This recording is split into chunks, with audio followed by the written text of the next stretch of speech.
हमारे चैनल से जुड़ने के लिए YouTube पर लिम्रा एजेंसी सब्सक्राइब करें। अब मैं बड़े अदब और एहतराम के साथ अपना दिल, अपना ज़मीर, अपना शोर, अपना सेंस, अपना ख्याल हुजूर बारगाह शहजादे सरकार मौलाए कायनात में रखता हूँ और आपसे गुजारिश कर रहा हूँ, जो बातें ताकीदन नसीहतन अब होने जा रही, ये जलसे का माहसल है, ये जलसे का निचोड़ है। हमारे बुज़ुर्गों ने, हमारे असलाफ ने जो तालीम दी है, उस तालीम को समाअत फरमाएँ। नहमदुहु व नसल्ली व नसल्लिमु अला रसूलिहिल करीम, अम्मा बाद, फ़अऊज़ु बिल्लाहि मिनश शैतानिर रजीम, बिस्मिल्लाहिर रहमानिर रहीम। या अय्युहल्लज़ीना आमनु उदखुलू फ़िस्सिल्मि काफ़्फ़ह, सदक़ल्लाहुल अज़ीम। बावाज़ बुलंद रुशी पढ़ें अल्लाहुम्मा सल्लि अला सय्यिदिना मौलाना मुहम्मदिन मादिल जुदी वल करम व अला आलिहि व अस्हाबिहि व बारिक वसल्लिम सलातन व सलामन अलैका या रसूलल्लाह सल्लल्लाहु तआला अलैहि वसल्लम। हज़रात, रात का ये तीसरा पहर शुरू हो गया, 2 बजने वाला है तकरीबन। जलसा ख़त्म होने वाला भी है। सिर्फ मुश्किल से 5-10 मिनट लेंगे आपके, इससे ज़्यादा नहीं लेंगे। चंद जुमले अर्ज़ करेंगे। मैं बिलग्राम का रहने वाला हूँ। मैं अपना तारुफ खुद करा दूँ, आदमी अपना तारुफ अपने आप अच्छा करा लेता है। मैं बिलग्राम का रहने वाला हूँ। बिलग्राम डिस्ट्रिक्ट हरदोई में कस्बा है। मेरे जद्द आला सैयद मोहम्मद साहिब दावती सुगरा वास्ती बिलग्रामी रज़ियल्लाहु ताला अन्हु 614 हिजरी में वासित से दिल्ली तशरीफ़ लाए। दिल्ली आने के बाद ख्वाजा मुईनुद्दीन चिश्ती अजमेरी रज़ियल्लाहु ताला अन्हु की बारगाह में अजमेर शरीफ हाज़िर हुए और कहा, हुजूर मुरीद कर लीजिए। ख्वाजा साहब ने चेहरा देखा और फरमाया कि सैयद मोहम्मद, तुम्हारा हिस्सा मेरे पास नहीं बल्कि मेरे मुरीद व खलीफा कुतुबुद्दीन के पास है, दिल्ली चले जाओ। मेरे जद्द आला सैयद मोहम्मद साहिब दावती सुगरा, जिनको लोग सैयद मोहम्मद सुगरा के नाम से जानते हैं, दिल्ली हाजिर हुए। ख्वाजा कुतुब साहब की बारगाह में हाज़िरी दी। ख्वाजा कुतुब साहब ने चेहरा देखा। ये सब हजरात रोशन ज़मीर थे। उन्होंने चेहरा देखा, समझ गए कि मेरे पीर मुर्शिद ने मेरे पास भेजा है। कहा, हुजूर अजमेर शरीफ से आए। कहा, ठीक, बैठ जा। बैठे। फ़ौरन ही ख्वाजा कुतुबुद्दीन बख्तियार राकी रहमतुल्लाहि तआला अलैह, जो महरुल शरीफ में जिनका मज़ार है दिल्ली में, महरुल शरीफ में बिठाला, मुरीद किया। मुरीद करने के बाद फ़ौरन ही इजाज़त व खिलाफत से भी नवाजा और फरमाया कि अब तुम जाओ। अब तुम जा करके दीन की अल्लाह की वहदानियत की तबलीग और इंसानियत की खिदमत करो, इंसानियत के पैगाम को आम करो। फिर दिल्ली से बिलग्राम तशरीफ़ लाए। बिलग्राम आने के बाद वहाँ पे आपने उस ज़मीन को अपना मस्कन बनाया और वहाँ पे दीन की तबलीग की और इंसानियत के पैगाम को आम किया। 614 हिजरी में तकरीबन 800 साल से ज़्यादा हो रहे हैं। 800 साल से जो मेरे जद्द आला मदीने शरीफ से वासित, मदीने शरीफ से जो अपने बुजुर्गों की अमानतें लेकर के वासित आए, वासित से दिल्ली आए, उन अमानतों को लेकर के और उन अमानतों को लेके ख्वाजा साहब की बारगाह में हाजिर हुए। ख्वाजा साहब की बारगाह से फिर ख्वाजा कुतुब साहब की बारगाह में हाजिर हुए। अपने बुजुर्गों की अमानतों को लेकर के जो आए थे, उन अमानतों में और चार लगा करके ख्वाजा कुतुब साहब की ग़ुलामी का पट्टा अपने गले में डाल करके बिलग्राम आए और उस ज़मीन को अपना मस्कन बनाया। और 800 साल से जो सिलसिला चला आ रहा है, 800 साल से जो सिलसिला चला आ रहा है, अल्हम्दुलिल्लाह उस सिलसिले की एक कड़ी मैं भी हूँ। तो मकसद मेरा कहना का यह है कि मेरे जद्द आला जब वहाँ पे आए, ख्वाजा कुतुब साहब के यहाँ से आए और उस वक्त से उन्होंने दीन की तबलीग की और इंसानियत के पैगाम को आम किया। तो दीन की तबलीग, इंसानियत के पैगाम को आम किया। क्या आम किया मुसलमानों? यानी अपना अकीदा और अपने दीन को आम किया। अब हमारे बुजुर्गों का अकीदा क्या था? मेरा सिर्फ बताने का मकसद ये है कि हमारे बुजुर्गों का अकीदा क्या था, जो 800 साल से चला आ रहा है या के बाद दीगरे मुझ तक पहुँचा है। हमारे बुजुर्गों का जो अकीदा था उसी अकीदे को हम मसलक आला हजरत कहते हैं। माशा अल्लाह, माशा अल्लाह। जो मेरे जद्दी आला ख्वाजा अजमेरी, ख्वाजा कुतुब साहब से लेकर के बिलग्राम आए, उनके बाद नस्लन बादा नस्लिन मुझ तक पहुँचा, उसी को आज हम इम्तियाज़ के लिए मसलक आला हजरत कहते हैं। माशा। अब इसमें तरह तरह के लोग बात करें, और ये मैं कोई ऐसे बात नहीं कह रहा हूँ, या नहीं समझ लीजिए मैं कोई किसी की चापलूसी में कह रहा हूँ, या कोई मुझे जलसों की तारीख चाहिए, नजराने चाहिए, उसके लिए कह रहा, ऐसा नहीं है। मेरे बाप दादा इतना छोड़ गए हैं कि 100 को बिठा के खिलाऊंगा तब भी कम नहीं पड़ेगा। ना मुझे किसी जलसे की ज़रूरत है, ना मुझे किसी नजराने की ज़रूरत है। अल्हम्दुलिल्लाह इतना है मेरे यहाँ। मेरे आबा अजदाद इतना असासा, इतनी विरासत छोड़ गए हैं कि मैं 100 को बिठा के खिला सकता हूँ। तो मेरे बुज़ुर्गों का जो अक़ीदा था उसी को हम मसलके आला हज़रत कहते हैं, और उसी की तलक़ीन मेरे पीर मुर्शिद ने भी की कि जहाँ जाओ इस बात की वजाहत करते रहो, लोगों को ये तलक़ीन करते रहो कि मसलके आला हज़रत पे मजबूती से कायम रहें। तो बुज़ुर्गों ने जो भी सफ़र किए, जहाँ गए, मेरे दयाला अपना वतन छोड़ करके आ गए। किस लिए आ गए? दीन की तबलीग के लिए, अल्लाह के रसूल के पैगाम को आम करने के लिए। तो अल्लाह के रसूल के पैगाम को आम करने के लिए इन बुज़ुर्गों ने अपने घरों को छोड़ा, अपने बाल बच्चों को छोड़ा, अपने ख़ानदान को छोड़ा, सिर्फ इसलिए कि अल्लाह के रसूल के पैगाम को आम कर दें। तो हर इंसान पे ये लाजिम व ज़रूरी है कि वो अल्लाह के रसूल के पैगाम को आम करे, है ना। तो हमारे और आपके ऊपर भी ये लाजिम है कि हम अल्लाह और उसके रसूल के पैगाम को, इधर देखिए उधर मत देखिए, अल्लाह और उसके रसूल के पैगाम को आम करें। तो कैसे आम करेंगे? आपको कहीं जाना पड़ेगा, आपको गली गली घूमना पड़ेगा, लोगों के कुंडी खटकाना पड़ेगी। नहीं मुसलमानों, ना आपको घर घर जाना है, ना आपको कुंडी खटकाना है, ना आपको किसी के दरवाजे पे जाना है। बगैर जाए हुए आप अल्लाह के रसूल के पैगाम को आम कर सकते हैं। तो कैसे करेंगे आप? अल्लाह तबारक व तआला इंसान की ताकत से ज़्यादा उससे काम नहीं लेता है ना। इंसान की ताकत से ज़्यादा उससे काम नहीं लिया जाता है। आपको कहीं जाने की ज़रूरत नहीं है, आप सिर्फ अपने आप को सुधार लें, अपने घर वालों को सुधार लें, समझिए अल्लाह के रसूल का पैगाम आम हो गया, है ना।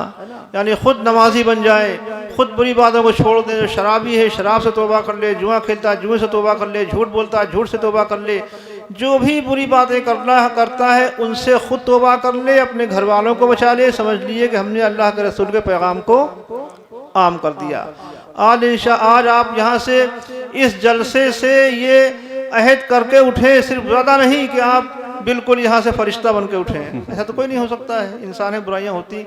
सिर्फ आप ये सोच लें कि हम किसी एक गुनाह से तौबा करके यहाँ से उठेंगे। अगर नमाज नहीं पढ़ते तो नमाज के पाबंद बन जाए, कोई शराब पीता तो शराब से तौबा कर ले, किसी एक गुनाह से सच्चे दिल से तौबा करके यहाँ से आप उठिए। फिर देखिए इंशाअल्लाह ताला आपकी ज़िंदगी में कैसा बदलाव आता है और कैसा आपके जो है घर वालों की ज़िंदगी में बदलाव आता है। लेकिन तौबा सच्ची होना चाहिए। ये नहीं कि इस वक्त तौबा की सुबह फिर वो काम करने लगे। सच्ची तौबा का मतलब ये है कि जो आप अहद करें कि हम शराब नहीं पिएंगे तो कभी शराब को हाथ ना लगाएं। आप अहद कर लेंगे इंशाअल्लाह आज से हम नमाज़ पढ़ेंगे तो कभी आपकी नमाज़ छूटे नहीं। आप ये अहद कर लें कि आप कोई जुआ खेलता है कि आज से हम जुआ नहीं खेलेंगे तो कभी वो जुए की तरफ कदम ना उठाए। अगर माँ बाप को सताता है ये तौबा कर ले कि आज से इंशाअल्लाह हम अपने माँ बाप को सताएंगे नहीं, उनकी खिदमत करेंगे तो कभी माँ बाप को उफ तक ना कहे। तो सच्ची तौबा यह है कि हमेशा आदमी उस पर कायम रहे। आप यहाँ से आज ये अहद करके किसी एक गुनाह से तौबा करके मुसलमान उठिएगा। इंशाअल्लाह अगले साल अगर इसके बाद कभी भी आना हुआ फिर आप देखिए कैसे किस तरह से आपकी ज़िंदगी में बदलाव आता है और कैसे आपके यहाँ तरक्की होती है। तो मैं अर्ज़ कर रहा था कि मसलक आला हज़रत में मजबूती से कायम रहें। मेरे जो बुज़ुर्गों का मसलक था जिसको 800 साल से यहाँ पे सिलसिला चला आ रहा, उसकी कड़ी मैं भी हूँ। वही मसलक है जो मसलक आला हज़रत है। अब तरह तरह के लोग बातें करते हैं कि आला हज़रत क्या है, ये हैं वो हैं। तो मेरा तो सिर्फ ये कहना है कि आला हज़रत को जो हम लोग मानते हैं, मालूम आप किस लिए मानते हैं? पता है किस लिए मानते हैं आला हज़रत को? आला हजरत के हम नाम लेते हैं, नारा लगाते हैं, किस लिए लगाते हैं नारा? हम अपने बता रहे हैं किस लिए लगाते हैं। कि आला हजरत बहुत बड़े आलिम थे, तो थे ही आलिम, आलिम बहुत से हैं, मुफस्सिर थे, मुफक्किर थे, सब कुछ थे, लेकिन मैं उनका नारा किस लिए लगाता हूँ पता है आपको? मैं आला हजरत का नारा इसलिए लगाता हूँ कि आला हजरत ने हमारे आबा व अजदाद की अजमतों की पासबानी की है। माशाअल्लाह, वाह, हमारे असलाफ की, अल्लाह के रसूल से लेकर के आज तक जितने भी हमारे असलाफ हुए हैं, हमारे बुजुर्ग हुए हैं, उन सब की चौखट की चौकीदारी की है आला हजरत ने, उनकी अजमतों की पासबानी की है। और जो हमारे बुजुर्गों की अजमतों की पासबानी करे तो उसका तो हक बनता है, उनका ये हक है कि हम उनका चर्चा करें, उनको अपने सर पे बिठाएं, है ना। तो आला हजरत पे हम ये एहसान नहीं करते हैं, बल्कि आला हजरत का ये हक है, उनका हक उनको हम देते हैं जो उनको नारा लगाते हैं, है ना। और सैयद अगर है तो वो किसी का हक रखता नहीं है, जो जिसका हक है उसको जो है दे देता। आला हजरत ने हमारे बुजुर्गों की अजमतों की पासबानी की, आला हजरत का यह हक है, इसलिए हम उनका नारा लगा रहे हैं। इसीलिए हमारे ख़ानदान के जो बुजुर्ग थे महाराज शरीफ में आराम फरमा है, जहाँ से आला हजरत मुरीद थे, उन्होंने चश्मो शरागे ख़ानदान बरक़ात कह दिया आला हजरत, ये उनका हक दे दिया उनको। तो आला हजरत ने जो इस वक्त काम किया, जो उन्होंने खिदमत की, जो हमारे बुजुर्गों की अजमतों की पासबानी की, तो उनका आला हजरत का ये हक है कि हम उनका चर्चा करें, जो उन्होंने बातें बताई हैं उस पर पूरी तौर से अमल करें। और उसके बाद आला हजरत के बेटे मुफ्ती आज़म हिंद, उसके बाद अज़हरी मियाँ साहब ताजुश शरिया, मैंने बहुत सी लोग देखा कि अभी बम्बई में गया था, वहाँ भी मैंने कहा लोग नारा लगा रहे थे कि ताजुश शरिया का, मैंने कहा नारा लगा रहे हो, ताजुश शरिया की जिंदगी को तुमने पढ़ा है? क्या बात है, वाह वाह। जितने मुरीद बैठे ताजुश शरिया की जिंदगी, नारा तो लगा दे तुम बस्ती बस्ती करिया करिया, लेकिन क्या ताजुश शरिया की जिंदगी को पढ़ा तुमने? उनकी कोई एक बात को तुम जानते हो, बहुत खास बात को जानते हो तुम, और किसी एक खास बात को जान करके अपने पीर की उस बात पे अमल किया तुमने? काश कि तुमने अमल कर लिया होता। मैं जब तालिब इल्म था, सालिसा की जमात में पढ़ता था, दारुल उलूम मंजर हक टांडा में, शायद 88 या 89 में, उस वक्त से मेरी ताजुश शरिया से मुलाकात, 13-14 साल का रहा हूँगा, 15 साल का।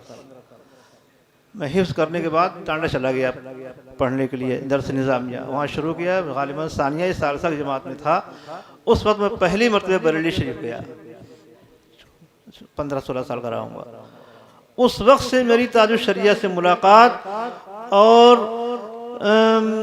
जिस वक्त मैं गया हूँ तो भीड़ थी दरवाजे पे, 100-200 लोग खड़े हुए थे, तो मुझे भीड़ से शुरू से बड़ी घबराहट होती थी। मेरे साथ जो लोग थे बिलग्राम के, कहने से चलिए हमने कहा चलो भीड़ बहुत है, फिर थोड़ा भीड़ कम हो जाए, रात में मुलाकात करें। पहली मरतबा बरेली गया था मैं कि रात में मुलाकात करेंगे। मेरे साथ एक मुबीन भाई थे, वहीं हमारे बिलग्राम के, वो अंदर से घुस गए और उन्होंने बता दिया कि बिलग्राम से मेरा नाम लिया कि सैयद साहब आए हैं। तो जब मैं वहाँ से वापस चलने लगा तो वो मुबीन भाई आए, बोले कि हजरत मैं अंदर गया था, हजरत से बता दिया, हजरत आपका नाम सुन के खड़े हो गए हैं, चलिए वो खड़े हैं। यकीन मानिए जब मैं अंदर गया देखा ताजुश शरिया हकीकत में खड़े हुए थे। सुभान अल्लाह। तो उस वक्त से मेरी मुलाकात ताजुश शरिया से है। और उस दौरान सैकड़ों मरतबे में गया बरेली शरीफ, ताजुश शरिया, बिलग्राम, पता नहीं कितनी मरतबे आए होंगे। बिलग्राम आए, 2-3 घंटे रुके। उसके बाद मेरी बहुत गुफ्तगू, 1-1, 2-2 घंटा तन्हाई, कोई नहीं बिल्कुल होता था, मेरी गुफ्तगू हुई। ऐसे भी तमाम मामलात में गुफ्तगू होती रही। उस बीच में कई एक मामलात भी आए, ऐसे मामलात जिसमें लोगों ने बहुत मामलात उठा दिए। लेकिन जो ख़ास बात मैंने अज़हरी मियाँ साहब के अंदर देखी, उनके मुरीद ख़ास कर सुने, और जितने अहले सुन्नत वल जमात के लोग हैं वो बिल्कुल कान खोल करके सुने। मैंने जो खासियत, तमाम मामलात थे, तमाम लोग इधर उधर की बातें करते थे, बुराइयां करते थे, तमाम नारेबाजी होती थी, लेकिन ताजुश शरिया के अंदर जो मैंने खासियत देखी वो ये देखी कि अज़हरी मियाँ साहब के मुँह से मैंने कभी किसी की बुराई नहीं सुनी। ये मुरीदों के लिए बहुत बड़ा सबक है। सिर्फ काश कि तुम अपने पीर के सिर्फ इस बात पे अमल कर लो कि उन्होंने कभी किसी की कोई बुराई नहीं की, तो बहुत सी बुराइयों का खात्मा हो जाएगा। समझे? नारा तो लगाते हैं, ठीक है, अच्छा पीर का नारा लगाना चाहिए, लेकिन पीर की बातों पे, पीर ने जो अमल किया उस पर अमल भी करना चाहिए। पीर ने जो काम किए वो समझ लिए हमारे लिए नसीहत है, हमारे लिए एक मशाले राह है, हमारे लिए दर्स है, हमारे लिए सबक है, उस पर अमल भी करना चाहिए मुसलमानों। तो बहुत बड़ी बात उनके अंदर देखी। चंद लोग इसमें मैंने अपनी ज़िंदगी में देखे, चंद 2-3 लोग थे जिनके जो ऐसे जिनको देखा जिनके मुंह से मैंने, हाँ बुराई कोई अगर कोई शरई गिरफ्त किसी की हो गई, मैंने कोई काम किया खिलाफ शरा है, उन्होंने बवांगे धौल उसको कह दिया कि ये काम खिलाफ शरा है, तो तौबा कर लीजिए। लेकिन उसके बाद आप जाते उनसे मेरा जिक्र करते तो मेरी कोई बुराई नहीं करते। सुभान अल्लाह, सुभान अल्लाह। वो शरई बात अपनी जगह, शरई गिरफ्ती कह दिया, ये काम गलत, तौबा कर लीजिए, बस खत्म। उसके बाद कोई उनके मुँह से आप नहीं कि वो ऐसे हैं वैसे हैं, ये फलाना लिखा, कुछ नहीं। बहुत बड़ी बात मुसलमान, जो आदमी करोड़ों लोगों में रहता हो, करोड़ों लोगों की निगाहें जिस पे टिकी हो, जो पूरी दुनिया का सफर करता हो, सब कहीं जाता हो, सबसे मिलता हो, किसी की बुराई ना करे, बहुत बड़ी बात है ये। तलवार की धार पे चलना समझ लीजिए आप, बड़ी बात है हुजूर। अल्लाह अल्लाह। तो आज आपसे मेरी गुजारिश है, और इस जलसे का आज ये पैगाम समझ लीजिए कि ताजुश शरिया की इस बात पे अमल कर लीजिए आप कि उन्होंने कभी किसी की बुराई नहीं की, तो आज आपसे सोच लिए कि इंशाअल्लाह हम भी किसी कभी बुराई नहीं करेंगे। बहरहाल ये जलसा हुआ, इतने बच्चे ये फारिग हुए, इनकी दस्तारबंदी हुई, आपने अपनी निगाहों से देखा। अल्लाह ताला इन बच्चों को दीन का सच्चा खादिम बनाए और इस जलसे को कबूल फरमाए, हमारे और आपको यहाँ आने को कबूल फरमाए। वक्त बहुत हो गया, इंशाअल्लाह फिर कभी आना हुआ तो गुफ्तगू हुई, बातचीत होगी। अल्लाह ताला हमारे और आपको यहाँ आने को कबूल फरमाए। वमा अलैना इल्लल बलाग। अस्सलामु अलैकुम। खड़े हो सलाम पढ़ लें।